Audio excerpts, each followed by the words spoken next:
ಮಾಲೀಕರಿಗೆ ಸಿಕ್ಕೇ ಬಿಡ್ತು ಗುಡ್ ನ್ಯೂಸ್. ಸೋಮವಾರದಿಂದ ಸಿಗಲಿದೆ ಹೆಚ್ಚುವರಿ ಸಿಲಿಂಡರ್ಗಳು. ಕೇಂದ್ರ ಪೆಟ್ರೋಲಿಯಂ ಸಚಿವಾಲಯದಿಂದ ಅಧಿಕೃತ ಮಾಹಿತಿ ಸಿಕ್ಕಿದೆ.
ಗ್ಯಾಸ್ ಎಮರ್ಜೆನ್ಸಿಯಿಂದಾಗಿ ರಾಜ್ಯಾದ್ಯಂತ ಬಹಳಷ್ಟು ತೊಂದರೆ ಆಗ್ತಾ ಇತ್ತು. ಹೋಟೆಲ್ ಮಾಲೀಕರಿಗಂತೂ ಸಿಕ್ಕಾಪಟ್ಟೆ ತಲೆನೋವು ತಂದು ಬಿಟ್ಟಿತ್ತು. ಬಟ್ ಈಗ ಕೊನೆಗೂ ಹೋಟೆಲ್ ಮಾಲೀಕರಿಗೆ ಗುಡ್ ನ್ಯೂಸ್ ಸಿಕ್ಕೇ ಬಿಟ್ಟಿದೆ. ಸೋಮವಾರದಿಂದ ಸಿಗಲಿದೆ ಹೆಚ್ಚುವರಿ ಸಿಲಿಂಡರ್. ಕೇಂದ್ರ ಪೆಟ್ರೋಲಿಯಂ ಸಚಿವಾಲಯದಿಂದ ಅಧಿಕೃತ ಮಾಹಿತಿ ಹೊರಬಿದ್ದಿದೆ. ಹೆಚ್ಚುವರಿಯಾಗಿ 10% ಸಿಲಿಂಡರ್ಗಳನ್ನ ಕೊಡೋದಕ್ಕೆ ನಿರ್ಧಾರವನ್ನ ಕೈಗೊಳ್ಳಲಾಗಿದೆ. ಯಾಕೆ ಅಂತ ಅಂದ್ರೆ ವ್ಯವಹಾರ ಸರಾಗವಾಗಿ ನಡಿಬೇಕು ಅನ್ನುವಂತಹ ಹಿನ್ನೆಲೆಯಲ್ಲಿ ಕೇಂದ್ರ ತೆಗೆದುಕೊಂಡಿರುವಂತಹ ನಿರ್ಧಾರ ಇದು. ರಾಜ್ಯದ ಎಲ್ಲಾ ಮುಖ್ಯ ಕಾರ್ಯದರ್ಶಿಗಳಿಗೆ ಸೂಚನೆಯನ್ನ ಕೊಡಲಾಗಿದೆ. ಹೋಟೆಲ್, ರೆಸ್ಟೋರೆಂಟ್, ಡಾಬಾಗಳಿಗೆ ಫಸ್ಟ್ ಪ್ರಿಫರೆನ್ಸ್, ಮೊದಲ ಆದ್ಯತೆ. ಒಟ್ಟಾರೆ ಹಂಚಿಕೆಯಲ್ಲಿ 30% ಏನಿದೆ ಅದನ್ನ ಕೊಡೋದಕ್ಕೆ ಕೇಂದ್ರ ತೀರ್ಮಾನವನ್ನ ತೆಗೆದುಕೊಂಡಿದೆ. ಸಂಕಷ್ಟದಲ್ಲಿರುವಂತಹ ಹೋಟೆಲ್ಗೆ ಒಂದು ರೀತಿ ಬೂಸ್ಟರ್ ಡೋಸ್ ಅನ್ನ ಕೇಂದ್ರ ಸರ್ಕಾರ ಕೊಟ್ಟಿದೆ. ಯಾಕಂತಂದ್ರೆ ಈಗ ಗ್ಯಾಸ್ ಎಮರ್ಜೆನ್ಸಿಯಿಂದಾಗಿ ಯಾವ ರೀತಿಯಾದಂಥ ಸಮಸ್ಯೆಗಳು, ಆಲ್ಮೋಸ್ಟ್ ಹೋಟೆಲ್ಗಳೆಲ್ಲ ಬಂದ್ ಆಗಿದೆ. ಮೆನುವಿನಲ್ಲಿ ಚೇಂಜಸ್ ಆಗಿದೆ. ಅದೊಂದು ಕಡೆ ಗ್ರಾಹಕರಿಗೆ ಹೇಗಾಗ್ತಾ ಇದೆ ಅಂತಂದ್ರೆ ಇಷ್ಟು ದಿವಸ ಏನು ರೇಟ್ ಇತ್ತು ಆ ರೇಟು 1 to ಡಬಲ್ ಆಗಿದೆ. ಜೊತೆಗೆ ಗ್ಯಾಸ್ನ ಬಿಲ್ಲು ಕೂಡ ಹೆಚ್ಚುವರಿಯಾಗಿ ಅವರೇ ಪೇ ಮಾಡಬೇಕು, ಆ ಥರದ ಪರಿಸ್ಥಿತಿ ಬಂದಿದೆ. ಹೋಟೆಲ್ ಉದ್ಯಮಕ್ಕೆ ನಡೆಸ್ತಾ ಇದ್ದಂತಹ ಮಾಲೀಕರು ಕೂಡ ಇದರಿಂದಾಗಿ ಸಿಕ್ಕಾಪಟ್ಟೆ ಕಂಗಾಲಾಗಿದ್ರು. ಯಾಕಂತಂದ್ರೆ ಇನ್ನೂ ಒಂದಷ್ಟು ದಿನಗಳ ಕಾಲ ಈ ಒಂದು ಸಮಸ್ಯೆ ಮುಂದುವರಿಯುತ್ತೆ ಅಂತೇಳಿ ಮೊನ್ನೆ ಅಷ್ಟೇ ಆಹಾರ ಸಚಿವರು ಮೀಟಿಂಗ್ನ ನಡೆಸಿದಂಥ ಸಂದರ್ಭದಲ್ಲಿ ಹೇಳಿದರು. ಬಟ್ ಈಗ ಏನು ಹೋಟೆಲ್ಗಳು ಸಂಕಷ್ಟಕ್ಕೆ ಸಿಲುಕಿದಾವೆ ಅಂತ ಹೋಟೆಲ್ಗಳಿಗೆ ಒಂದು ರೀತಿ ಬೂಸ್ಟರ್ ಡೋಸ್ ಅನ್ನು ಕೊಡೋದಕ್ಕೆ ಕೇಂದ್ರ ಸರ್ಕಾರ ಮುಂದಾಗಿದೆ. ಅಂದರೆ ಈಗ ಸೋಮವಾರದಿಂದ ಹೆಚ್ಚುವರಿ ಸಿಲಿಂಡರ್ಗಳನ್ನು ನೀಡಬೇಕು ಅಂತೇಳಿ ನಿರ್ಧಾರವನ್ನು ತೆಗೆದುಕೊಳ್ಳಲಾಗಿದೆ. ಅದರಲ್ಲಿ ಹೋಟೆಲ್ಗಳು, ರೆಸ್ಟೋರೆಂಟ್ಗಳು, ಡಾಬಾಗಳಿಗೆ ಮೊದಲ ಆದ್ಯತೆಯನ್ನು ನೀಡಬೇಕು ಅಂತ. ಯಾಕೆ ಅಂತ ಅಂದರೆ ಒಂದು ಸಣ್ಣ ಪುಟ್ಟ ಹೋಟೆಲ್ಗಳಂತೂ ಆಲ್ಮೋಸ್ಟ್ ಬಂದ್ ಆಗಿದ್ದಾವೆ ಬಿಡಿ. ಈಗ ಎಲ್ಲಿ ಸ್ಟಾಕ್ ಇದೆ, ಆಮೇಲೆ ಯಾರ್ಯಾರು ಮೇಂಟೈನ್ ಮಾಡೋದಕ್ಕಾಗ್ತಾ ಇದೆ ಅಂಥವ್ರು ಮಾತ್ರ ಹೋಟೆಲ್ಗಳನ್ನು ಹಾಗೋ ಹೀಗೋ ತಳ್ಕೊಂಡು ನಡೆಸ್ತಾ ಇದ್ದಾರೆ. ಬಟ್ ಉಳಿದಂತೆ ಆಲ್ಮೋಸ್ಟ್ 70-80% ಹೋಟೆಲ್ಗಳು ಬಂದಾಗಿದೆ. ಹೋಟೆಲ್ ಓಪನ್ ಆಗಿದ್ರು ಕೂಡ ಎಂದಿನಂತೆ ಸಿಗ್ತಾ ಇದ್ದಂತಹ ಮೆನ್ಯೂಗಳಲ್ಲಿ ಒಂದಷ್ಟು ಚೇಂಜಸ್ ಅನ್ನ ಮಾಡಿದ್ದಾರೆ. ಕಾರಣ ಗ್ಯಾಸ್ನ ಎಮರ್ಜೆನ್ಸಿಯಿಂದಾಗಿ ರಾಜ್ಯಾದ್ಯಂತ ಬಹಳಷ್ಟು ಹೊಡೆತ ಬೀಳ್ತಾ ಇತ್ತು ಹೋಟೆಲ್ಗಳಿಗೆ ಅದರಲ್ಲೂ. ಬಟ್ ಈಗ ಕೇಂದ್ರ ಪೆಟ್ರೋಲಿಯಂ ಸಚಿವಾಲಯದಿಂದ ಅಧಿಕೃತ ಮಾಹಿತಿ ಹೊರಬಿದ್ದಿದೆ. ಹೆಚ್ಚುವರಿಯಾಗಿ 10% ಸಿಲಿಂಡರ್ಗಳನ್ನು ಕೊಡೋದಕ್ಕೆ ಕೇಂದ್ರ ನಿರ್ಧಾರವನ್ನು ತೆಗೆದುಕೊಂಡಿದೆ. ಅಲ್ಲಿಗೆ ಹೋಟೆಲ್ನ ಮಾಲೀಕರಿಗೆ ಇದು ಒಂದು ರೀತಿಯಾದಂಥ ಗುಡ್ ನ್ಯೂಸ್.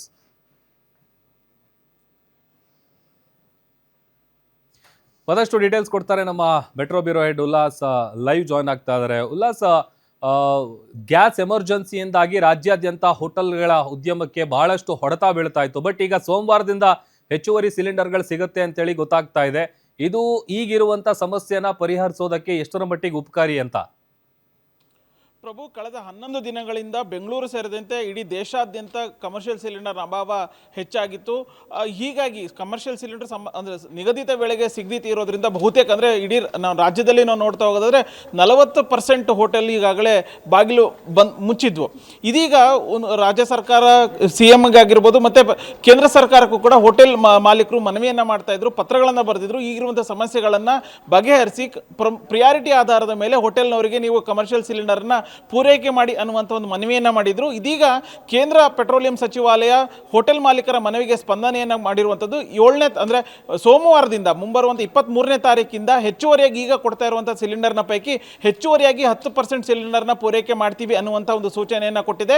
ಈಗಾಗಲೇ ರಾಜ್ಯದಲ್ಲಿ ದೇಶದ ಎಲ್ಲ ರಾಜ್ಯಗಳ ಮುಖ್ಯ ಕಾರ್ಯದರ್ಶಿಗೆ ಪೆಟ್ರೋಲಿಯಂ ಸಚಿವಾಲಯದಿಂದ ಪತ್ರನೂ ಕೂಡ ರವಾನೆ ಆಗಿದೆ. ಸೋಮವಾರದಿಂದ ಹೆಚ್ಚುವರಿಯಾಗಿ ಕೇಂದ್ರದಿಂದ ಆಯಾ ರಾಜ್ಯಗಳಿಗೆ ಈಗ ಪೂರೈಕೆ ಆಗ್ತಾ ಇರುವಂತಹ ಕಮರ್ಷಿಯಲ್ ಸಿಲಿಂಡರ್ನ ಪೈಕಿ 10% ಹೆಚ್ಚಳವನ್ನು ನಾವು ಕೊಡ್ತೀವಿ.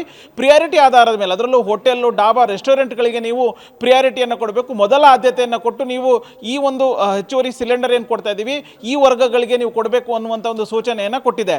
ಈ ಮೂಲಕ ಹೋಟೆಲ್ ಮಾಲೀಕರು ಕಳೆದ 11 ದಿನಗಳಿಂದ ಏನು ಕಷ್ಟವನ್ನು ಅನುಭವಿಸ್ತಾ ಇದ್ರು, ಯಾಕೆಂತಂದರೆ ಸಿಲಿಂಡರ್ ಸಿಗ್ತಾ ಇಲ್ಲ ಅಂತೇಳಿ ಹೋಟೆಲ್ಗಳು ಬಂದಾಗಿದ್ವು, ಮೆನುಗಳು ಕಡಿತಗೊಂಡಿದ್ವು, ಸಮಯ ಬದಲಾವಣೆ ಮಾಡಿದ್ರು, ಜೊತೆಗೆ ದರನೂ ಕೂಡ ಹೆಚ್ಚಳ ಮಾಡುವಂಥ ಕೆಲಸವನ್ನು ಮಾಡಿದ್ರು. ಸೊ ಇದೀಗ ಕೇಂದ್ರ ಸರ್ಕಾರ ಈ ಒಂದು ಸೂಚನೆಯನ್ನು ಕೊಟ್ಟಿರುವಂಥದ್ದು ಹೆಚ್ಚುವರಿಯಾಗಿ ಸಿಲಿಂಡರ್ ಕೊಡ್ತಾ ಇರುವಂಥದ್ದನ್ನು ನಾವು ನೋಡ್ತಾ ಹೋಗೋದಾದ್ರೆ ಹೋಟೆಲ್ಗಳು ಬಂದಾಗಿರುವಂಥ ಹೋಟೆಲ್ಗಳು ಆರಂಭ ಆಗುವಂಥ ಸಾಧ್ಯತೆಗಳಿದ್ದಾವೆ. ಜೊತೆಗೆ ಹೆಚ್ಚುವರಿಯಾಗಿ ಏನು ಹಣವನ್ನು ವಿಧಿಸ್ತಾ ಇದ್ರು, ಕಾಫಿ, ಟೀ ಆಗಿರ್ಬೋದು, ಇಡ್ಲಿ, ದೋಸೆ ಇವೆಲ್ಲವನ್ನ ಏನು ಹೆಚ್ಚಳವನ್ನು ಮಾಡಿದ್ರು ಅದು ಕಡಿಮೆ ಆಗುವಂಥ ಸಾಧ್ಯತೆಗಳಿದ್ದಾವೆ. ಜೊತೆಗೆ ಈಗ ನಾವು ಕಳೆದ 11 ದಿನಗಳಿಂದ ಏನು ರಾಜ್ಯ ಮತ್ತು ಕೇಂದ್ರ ಸರ್ಕಾರಕ್ಕೆ ಮನವಿಯನ್ನು ಮಾಡ್ತಾ ಇದ್ವಿ, ಆ ಒಂದು ಮನವಿಗೆ ಸ್ಪಂದನೆಯನ್ನು ಮಾಡುವಂಥ ಕೆಲಸ ಮಾಡಿದೆ. ಸೊ ಎಲ್ಲ ಒಂದು ಕಡೆ ನೆಮ್ಮದಿ ತಂದಿದೆ. ಆದರೆ ಇಷ್ಟಕ್ಕೆ ಸಾಕಾಗೋದಿಲ್ಲ. ಯಾಕಂತಂದರೆ ಪ್ರತಿ ದಿವಸ ರಾಜ್ಯಕ್ಕೆ ಸುಮಾರು 49,000 ಹೋಟೆಲ್ಗಳಿಂದ ಹತ್ತತ್ರ 1 ಲಕ್ಷ ಕಮರ್ಷಿಯಲ್ ಸಿಲಿಂಡರ್ಗಳು ಬೇಕಾಗುತ್ತೆ. ಈಗ ನಮಗೆ ಸಿಗ್ತಾ ಇರುವಂಥದ್ದನ್ನು ನೋಡ್ತಾ ಹೋಗೋದಾದ್ರೆ 1,000 ಈಗ ಸಿಗ್ತಾ ಇತ್ತು. ಸದ್ಯಕ್ಕೆ ಈ ಒಂದು ಯುದ್ಧ ಆರಂಭ ಆದಾಗಿಂದ 1,000 ಸಿಲಿಂಡರ್ ಕಮರ್ಷಿಯಲ್ ಸಿಲಿಂಡರ್ ಸಿಗ್ತಾ ಇತ್ತು. ಈಗ ಹೆಚ್ಚುವರಿಯಾಗಿ ಅಂತಂದರೆ ಸುಮಾರು 1,100ರಿಂದ 150 ಸಿಲಿಂಡರ್ಗಳು ಮಾತ್ರ ಸಿಗುತ್ತೆ, 150 ಹೆಚ್ಚುವರಿಯಾಗಿ ಸಿಗುತ್ತೆ. ಇಷ್ಟು ಸಾಕಾಗೋದಿಲ್ಲ. ಈಗ ಪರಿಸ್ಥಿತಿ ಅವಲೋಕನ ಮಾಡಿ ನೆರೆಯ ರಾಜ್ಯಗಳಿಗೆ ಯಾವ ರೀತಿಯಾಗಿ ಹೆಚ್ಚುವರಿ ಸಿಲಿಂಡರ್ನ ನೀವು ಕೊಡುವಂಥ ಕೆಲಸ ಕೇಂದ್ರ ಸರ್ಕಾರ ಮಾಡ್ತಾ ಇದೆ. ಸೊ ಅದೇ ಒಂದು ಮಾದರಿಯಲ್ಲಿ ಹೋಟೆಲ್ಲು, ರೆಸ್ಟೋರೆಂಟು, ಡಾಬಾಗಳಿಗೆ ನೀವು ಪ್ರಿಯಾರಿಟಿ ಆಧಾರದ ಮೇಲೆ ಇನ್ನೂ ಒಂದು 20% 30% ಹೆಚ್ಚುವರಿಯಾಗಿ ನೀವು ಕೊಡುವಂಥ ಕೆಲಸ ಮಾಡಬೇಕು ಅನ್ನುವಂಥ ಒಂದು ಮನವಿಯನ್ನು ಹೋಟೆಲ್ ಮಾಲೀಕರು ಮಾಡ್ತಿದ್ದಾರೆ.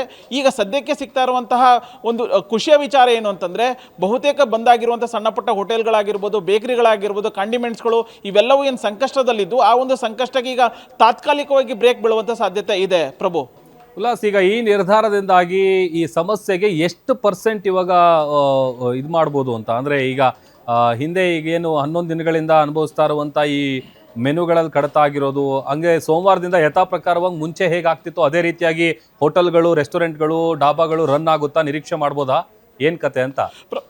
ಪ್ರಭು, ಈಗ ಕೇಂದ್ರ ಸರ್ಕಾರ ಸೂಚನೆ ಕೊಟ್ಟಿರುವಂಥದ್ದು ಈಗೇನು ನಾವು ಕೊಡ್ತಾ ಇದ್ದೀವಿ ಕಮರ್ಷಿಯಲ್ ಸಿಲಿಂಡರು ಅದಕ್ಕೆ ಹೆಚ್ಚುವರಿಯಾಗಿ 10% ಅಂತ ಹೇಳಿ, ಅಂದರೆ 1,000 ಕಮರ್ಷಿಯಲ್ ಸಿಲಿಂಡರ್ನ ಹೋಟೆಲ್ಗೆ ಅಂತೇಳಿ ಮೀಸಲಿಡಲಾಗಿತ್ತು. ಈಗ 10% ಅಂತಂದರೆ 1,100 ಸಿಲಿಂಡರ್ಗಳನ್ನು ಹೋಟೆಲ್ಲು, ಡಾಬಾ, ರೆಸ್ಟೋರೆಂಟ್ಗಳಿಗೆ ಕೊಡುವಂಥ ಕೆಲಸ ಆಗತ್ತೆ. ಇದು ತಾತ್ಕಾಲಿಕವಾದಂಥ ಒಂದು ಸಮಸ್ಯೆಗೆ ಪರಿಹಾರ ಅಂತ ಹೇಳ್ಬೋದು. ಯಾಕೆಂತಂದರೆ ಒಂದು ಹೋಟೆಲು ಕನಿಷ್ಠ ಒಂದು ದಿವಸಕ್ಕೆ 2-3 ಸಿಲಿಂಡರ್ಗಳನ್ನು ಬಳಕೆ ಮಾಡ್ತಾ ಇತ್ತು. ಆದರೆ ಈಗ 10% ಅಂದರೆ 30% ಸಿಲಿಂಡರ್ಗಳನ್ನು ಹೋಟೆಲ್ ಉದ್ಯಮಕ್ಕೆ, ಹೋಟೆಲ್, ರೆಸ್ಟೋರೆಂಟು, ಡಾಬಾಗಳಿಗೆ ಕೊಡುವಂಥದ್ದಾದರೆ ಬಹುತೇಕ ಹೋಟೆಲ್ಗಳು, ಮುಚ್ಚಿರುವಂಥ ಹೋಟೆಲ್ಗಳು ಓಪನ್ ಆಗೋದಿಲ್ಲ. ಇರುವಂಥ ಹೋಟೆಲ್ಗಳನ್ನು ಸರಾಗವಾಗಿ ಯಾವುದು ಮುಚ್ಚುತೀತಿ ಇರುವಂಥ ನಿಟ್ಟಿನಲ್ಲಿ ನಡ್ಸ್ಕೊಂಡು ಹೋಗಲಿಕ್ಕೆ ಈ ಹೆಚ್ಚುವರಿ ಸಿಲಿಂಡರ್ಗಳು ಅನುಕೂಲ ಆಗುತ್ತೆ.